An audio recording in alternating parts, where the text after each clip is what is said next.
ಆಷಾಢ ಮುಗಿಯುವಷ್ಟರಲ್ಲಿ ಮನೆಗೆ ಈ ವಸ್ತು ತನ್ನಿ. ಜೀವನದಲ್ಲಿ ಎಂದಿಗೂ ನೋಡಿರದ ಸಂಪತ್ತು ನಿಮಗೆ ಪ್ರಾಪ್ತಿಯಾಗುತ್ತದೆ. ಅದೆಷ್ಟೇ ಕಷ್ಟಗಳಿದ್ದರೂ ಈ ಆಷಾಢ ಮಾಸದಲ್ಲಿ ತಂದು ಮನೆಯಲ್ಲಿ ಈ ವಿಧಾನದಲ್ಲಿ ಇಟ್ಟರೆ ಮಹಾಲಕ್ಷ್ಮೀ ದೇವಿಯ ಅನುಗ್ರಹದ ಜೊತೆಗೆ ದುರ್ಗಾಮಾತೆಯ ಕೃಪೆ ಸಿಗುತ್ತದೆ. ಈ ವಸ್ತು ಯಾವುದು, ಇದರಿಂದ ಕಠಿಣ ಕಷ್ಟಗಳು ಹೇಗೆ ದೂರವಾಗುತ್ತದೆ ಎಂದು ಇವತ್ತಿನ ಈ ವಿಡಿಯೋದಲ್ಲಿ ಸಂಪೂರ್ಣವಾಗಿ ತಿಳಿಸಿಕೊಡ್ತೀವಿ. ಬನ್ನಿ. ಈ ವಿಶೇಷ ಶಕ್ತಿ ಇರುವ ವಸ್ತು ತಾಂತ್ರಿಕ ಮಾಂತ್ರಿಕ ವಿದ್ಯೆಗಳಲ್ಲಿ ಹೆಚ್ಚಾಗಿ ಬಳಸಲಾಗುತ್ತದೆ. ದೃಷ್ಟಿದೋಷ, ಶತ್ರುಕಾಟ, ಹಣದ ಸಮಸ್ಯೆ, ಎಷ್ಟೇ ಕಷ್ಟಪಟ್ಟು ದುಡಿದರೂ ಮನೆಯ ಏಳಿಗೆ ಆಗದೆ ಇರೋದು, ಎಲ್ಲ ದಿಕ್ಕುಗಳಿಂದಲೂ ಕಷ್ಟಗಳು ಬರೋದು, ಜೀವನದಲ್ಲಿ ಯಾಕೆ ಹೀಗೆಲ್ಲ ಆಗ್ತಿದೆ ಎಂದು ತಿಳಿಯುವಷ್ಟರಲ್ಲೇ ಇನ್ನೊಂದು ದೊಡ್ಡ ಕಷ್ಟಗಳು ಬರೋದು, ಇಂತಹ ತೀರಾ ಕಷ್ಟದ ಸಮಯದಲ್ಲಿ ಈ ವಸ್ತು ಚಮತ್ಕಾರಿಯಂತೆ ಕೆಲಸ ಮಾಡುತ್ತೆ. ಕಪ್ಪು ತೆಂಗಿನಕಾಯಿ ಎಂದು ಕರೆಯಲ್ಪಡುವ ಈ ವಸ್ತು ಎಲ್ಲಿ ಬೇಕೆಂದರಲ್ಲಿ ಸಿಗುವುದಿಲ್ಲ. ಕೆಲವು ಮಾಂತ್ರಿಕ ತಾಂತ್ರಿಕ ವಸ್ತುಗಳನ್ನು ಮಾರಾಟ ಮಾಡುವ ಗಂದಿಗೆ ಅಂಗಡಿಗಳಲ್ಲಿ, ಇತ್ತೀಚೆಗೆ ಆನ್ಲೈನ್ನಲ್ಲೂ ಕೂಡ ಅತಿ ವಿರಳವಾಗಿ ಸಿಗುತ್ತದೆ. ಈ ವಸ್ತುವನ್ನು ಒಂದೇ ಒಂದು ಸಲ ಈ ಆಷಾಢ ಮಾಸದಲ್ಲಿ ತಂದು ಈ ಚಿಕ್ಕ ಕೆಲಸ ಮಾಡಿದರೆ ಮನೆಯಲ್ಲಿ ಆಗುವಂತಹ ಬದಲಾವಣೆಗಳಿಂದ ಮಾನಸಿಕ ನೆಮ್ಮದಿ ಸಿಗುತ್ತದೆ. ಪತಿ ಪತ್ನಿ ನಡುವೆ ಪ್ರೀತಿ ಹೆಚ್ಚು ಮಾಡುತ್ತೆ. ₹1 ದುಡ್ಡು ನಿಲ್ಲದ ಮನೆಯಲ್ಲಿ ಹಣದ ಸಮೃದ್ಧಿಯನ್ನ ನೀಡುತ್ತೆ. ಮನೆಗೆ ಬಂದಾಗ ಈ ವಸ್ತುವಿನಿಂದ ಏನೋ ವಿಸ್ಮಯಗಳು ನಡೀತಾ ಇದೆ ಎನ್ನುವ ಅಂಶ ನಿಮ್ಮ ಅರಿವಿಗೆ ಬರುತ್ತೆ. ಆಷಾಢ ಮಾಸದ ಮಂಗಳವಾರ ಆಗಿರ್ಬೋದು, ಶುಕ್ರವಾರ ಆಗಿರ್ಬೋದು, ಶನಿವಾರಗಳಂದು ಕಪ್ಪು ತೆಂಗಿನಕಾಯಿಯನ್ನು ಮನೆಗೆ ತರಬೇಕು. ಏಕಾಕ್ಷಿ ನಾರಿ ಕೇಳದಂತೆ ಕಾಣುವ ಈ ತೆಂಗಿನಕಾಯಿ ಸಂಪೂರ್ಣ ಕಪ್ಪು ಬಣ್ಣದಲ್ಲೇ ಇರುತ್ತದೆ. ಕಪ್ಪು ತೆಂಗಿನಕಾಯಿಗೆ ವಾತಾವರಣದಲ್ಲಿನ ನಕಾರಾತ್ಮಕ ಶಕ್ತಿಯನ್ನು ಸೆಳೆದುಕೊಳ್ಳುವಂತಹ ಶಕ್ತಿ ಇರುತ್ತೆ. ಈ ಕಾಯಿಯನ್ನು ಇಟ್ಟ 2ರಿಂದ 3 ಗಂಟೆಯ ಒಳಗೆ ಪಾಸಿಟಿವ್ ಶಕ್ತಿ ಮನೆಯಲ್ಲಿ ಎತ್ತುತ್ತೆ.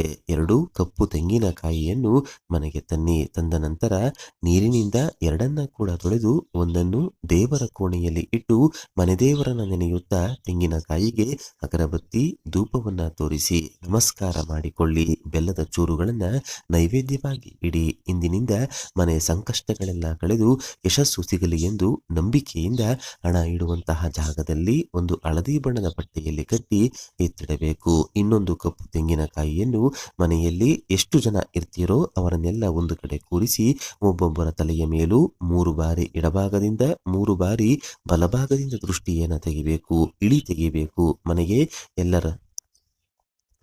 ಮನೆಯ ಎಲ್ಲರ ದೃಷ್ಟಿ ಒಬ್ಬ ವ್ಯಕ್ತಿ ತೆಗೆಯಬೇಕು. ಕೊನೆಯಲ್ಲಿ ಎಲ್ಲರ ದೃಷ್ಟಿ ತೆಗೆದ ವ್ಯಕ್ತಿಗೆ ಮತ್ತೊಬ್ಬ ವ್ಯಕ್ತಿಯು ದೃಷ್ಟಿಯನ್ನು ತೆಗೆದು ಆ ತೆಂಗಿನಕಾಯಿಯನ್ನು ಮನೆಯ ಹೊರಗಡೆ ಒಂದು ತಟ್ಟೆಯಲ್ಲಿ ಇಟ್ಟು ಎಳ್ಳೆಣ್ಣೆ ಕರ್ಪೂರಗಳನ್ನು ಬಳಸಿ ಸುಡಬೇಕು. ಸಂಪೂರ್ಣ ಕಪ್ಪು ತೆಂಗಿನಕಾಯಿ ಸುಟ್ಟ ನಂತರ ಬಂದಂತಹ ಬೂದಿಯನ್ನು ಯಾವುದಾದರೂ ದೊಡ್ಡ ಮರದ ಬುಡದಲ್ಲಿ ಹಾಕಬೇಕು. ಹಾಕಿ ಬರುವಾಗ ಹಿಂತಿರುಗಿ ನೋಡಬಾರದು. ಮನೆಯ ಹೊರಗೆ ಕೈಕಾಲು ತೊಳೆದುಕೊಂಡು ಮನೆಯ ಒಳಗೆ ಪ್ರವೇಶ ಮಾಡಬೇಕು. ಹೀಗೆ ಮಾಡಿದ ಮೊದಲ ದಿನದಿಂದಲೇ ನಿಮಗಿರುವಂತಹ ಎಲ್ಲ ಹಣದ ಬ್ಲಾಕೇಜ್ಗಳು ದೂರವಾಗುತ್ತೆ.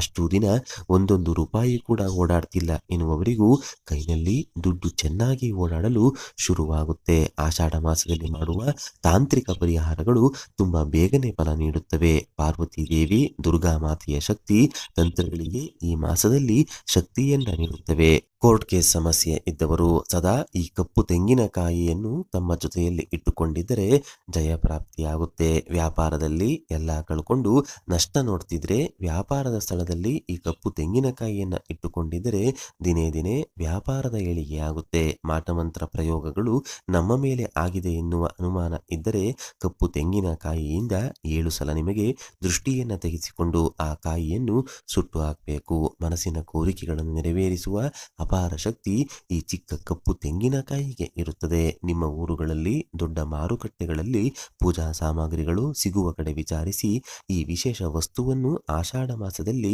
ಮನೆಗೆ ತನ್ನಿ. ಯಾರ ಕೆಟ್ಟ ಕಣ್ಣು ನಿಮ್ಮ ಕುಟುಂಬದ ಮೇಲೆ ಬೀಳದೆ ಮನೆಗೆ ರಕ್ಷಣೆಯ ಕವಚ ಇರಬೇಕು ಎಂದರೆ ಒಂದು ಚೀಲಕ್ಕೆ ಈ ಕಪ್ಪು ತೆಂಗಿನಕಾಯಿಯನ್ನು ಕಟ್ಟಿ ಮನೆಯ ಬಾಗಿಲಿಗೆ ನೇತು ಹಾಕಿ. ಕಪ್ಪು ತೆಂಗಿನಕಾಯಿಯನ್ನು ಮಕ್ಕಳ ಕೈನಲ್ಲಿ ಮುಟ್ಟಿಸಬೇಡಿ, ಏಕೆಂದರೆ ತಾಂತ್ರಿಕ ಶಕ್ತಿಯು ಈ ಕಾಯಿ ತೆಂಗಿನಕಾಯಿಯಲ್ಲಿ ಅಪಾರವಾಗಿರುತ್ತೆ. ಮಾಂಸಾಹಾರ ಸೇವನೆ ಮಾಡಿದ ದಿನ, ಸ್ತ್ರೀಯರ ತಿಂಗಳ ಸಮಸ್ಯೆ ಇದ್ದ ದಿನ, ಸೂತಕ ಇದ್ದಂತಹ ದಿನಗಳು ಕಪ್ಪು ತೆಂಗಿನಕಾಯಿಯನ್ನು ಮುಟ್ಟಬಾರದು. ಇದರ ಶಕ್ತಿಯನ್ನು ಕೇವಲ ಹೇಳಿದರೆ ಅರ್ಥವಾಗೋದಿಲ್ಲ. ಒಂದು ಸಲ ಮನೆಗೆ ತನ್ನಿ, ಆ ನಂತರ ಆಗುವ ಹಣದ ಬದಲಾವಣೆಗಳನ್ನು ನೀವೇ ನೋಡ್ತೀರಾ. ಈ ವಸ್ತು ಮನೆಯಲ್ಲಿದೆ ಎಂದು ನಿಮ್ಮ ಸ್ನೇಹಿತರಿಗೆ, ಸಂಬಂಧಿಕರಿಗೆ ತಿಳಿಸಬಾರದು. ಯಾವುದಾದರೂ ತಾಂತ್ರಿಕ ವಸ್ತು ಮನೆಯಲ್ಲಿ ಇಟ್ಟ ಮೇಲೆ ಆ ವಸ್ತುವಿನ ಬಗ್ಗೆ ಪದೇ ಪದೇ ಮಾತನಾಡಬಾರದು. ಹೀಗೆ ಮಾಡಿದರೆ ಆ ವಸ್ತುವಿನ ಶಕ್ತಿ ಕಡಿಮೆ ಆಗ್ತಾ ಹೋಗುತ್ತೆ. ಪ್ರತಿ 6 ತಿಂಗಳಿಗೊಮ್ಮೆ ಅಥವಾ ಮುಂದಿನ ಆಷಾಢದಲ್ಲಿ ಕಪ್ಪು ತೆಂಗಿನಕಾಯಿಯನ್ನು ನೀವು ಬದಲಿಸಬಹುದು. ನೋಡಿದ್ರಲ್ಲ, ಮನೆಯಲ್ಲಿರುವ ಕಷ್ಟಗಳನ್ನು ದೂರ ಮಾಡಿ ಮನೆಗೆ ರಕ್ಷಾ ಕವಚವನ್ನು ನೀಡುವಂತಹ ಕಪ್ಪು ತೆಂಗಿನಕಾಯಿಯ ಮಾಹಿತಿಯನ್ನ ಇವತ್ತಿನ ಈ ವಿಡಿಯೋದಲ್ಲಿ ತಿಳಿಸ್ಕೊಟ್ಟಿದ್ದೀವಿ. ಈ ವಿಡಿಯೋ ನಿಮಗೆ ಇಷ್ಟವಾದರೆ ತಪ್ಪದೆ ಜೈ ದುರ್ಗಾ ಮಾತೆ ಅಂತ ಬರೆದು ಈ ವಿಡಿಯೋನ ಎಲ್ಲರಿಗೂ ಶೇರ್ ಮಾಡಿ. ವಿಡಿಯೋಗೆ ಒಂದು ಲೈಕ್ ಕೊಡಿ. ಮುಂದಿನ ಬಾರಿ ಮತ್ತೊಂದು ವಿಶೇಷ ಸರಳ ಪರಿಹಾರದೊಂದಿಗೆ ನಮ್ಮ ದೇಗುಲ ದರ್ಶನ ಕರ್ನಾಟಕ ಚಾನಲ್ ಮೂಲಕ ಭೇಟಿಯಾಗೋಣ. ಧನ್ಯವಾದ ಸ್ನೇಹಿತರೆ.